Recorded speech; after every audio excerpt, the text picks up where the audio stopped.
যেটা প্রচারণার প্রথম দিন যেটা নির্দেশনা ছিল, সেই নির্দেশনা মেনে কিন্তু আমরা আজকে সব ধরনের নির্দেশনা মেনে, আচরণবিধি মেনেই আমরা আমাদের পোস্টারগুলো টানিয়েছি।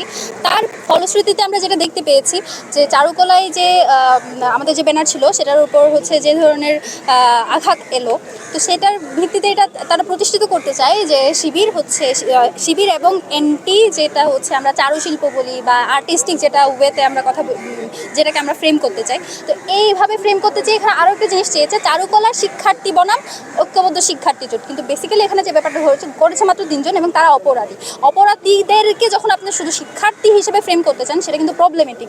এবং এর আরও একটা বিষয় যেটা দেখতে পেয়েছি, আমরা জানি যে যারা শিবির কিংবা ঐক্যবদ্ধ শিক্ষার্থী জোটের বিরুদ্ধে নেগেটিভ দাঁড় করায়, তারা এই নেগেটিভ বারবার দাঁড় করায় যে শিবির কিংবা ঐক্যবদ্ধ শিক্ষার্থী জোট তারা নারী বিদ্বেষী, তারা নারীর স্বাধীনতায় বিশ্বাস করে না, তারা নারীদের জন্য কখনো ভালো কিছু বয়ে আনবে না। অথচ আমরা দেখতে পেয়েছি যারা এই ফ্রেমিংগুলো করে তারা কতখানি নারীকে ধারণ করে বা নারীর স্বাধীনতায় কতখানি বিশ্বাস করে, সেটা তো আমরা তাদের কার্যক্রমে দেখতে পেয়েছি। আমাদের কার্যকরী সদস্য, নির্বাহী সদস্যের জন্য পদপ্রার্থী আমাদের তামান্না আপু, সাবিকুন নাহার তামান্না আপু, তার ছবি কেমনভাবে পোট্রে করা হয়েছে সেখানে শুধুমাত্র যে তারা শুধু নারীর হেনস্থা করেছে বা নারী অবমাননা করেছে সেটা না, তারা কিন্তু ইসলামোফোবিক বা হিজাব ফোবিয়া সেটাকে পোট্রে করেছে। আমরা জানি ঢাকা বিশ্ববিদ্যালয়ের অর্ধেক শিক্ষার্থী কিন্তু এখন হিজাব পরে, এবং বাকি অর্ধেক শিক্ষার্থী যারা পড়ে না তাদেরকেও আমরা সম্মান করি, এবং তাদের জন্য যে আমরা বিশ্বাস করি সহাবস্থানে একজন আরেকজনকে ওন করবে না, আইডিওলজি সেম হবে না, কিন্তু একজনের পাশে অন্যজনকে নিরাপদে থাকতে হবে, সেটাকেই আমরা প্রমোট করি। কিন্তু এই যে ফ্রেমিংটা করা হয়েছে কারা বেশি নারী বিদ্বেষী এখন তো প্রমাণিত হয়ে গেল।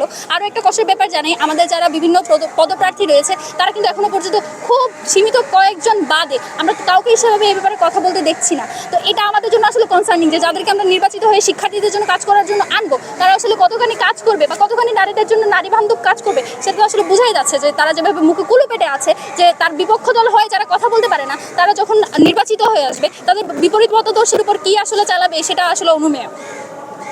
Thank you.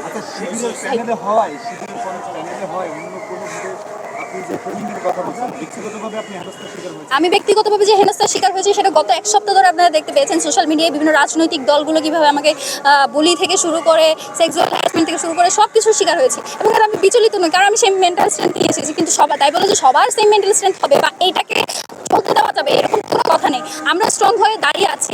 এই জায়গাটা যে আমাদের মতো আরও 10 জনকে যে এসে দাঁড়াতে হবে, এই বোধটা প্রশাসনের তৈরি হওয়া জরুরি, এবং প্রশাসনের উচিত এই বিষয়গুলোকে অ্যাড্রেস করে নারীদের জন্য এবং প্রত্যেকজন শিক্ষার্থীর জন্য এই জায়গাটাকে লেভেল প্লেইং ফিল্ড হিসেবে তৈরি করা।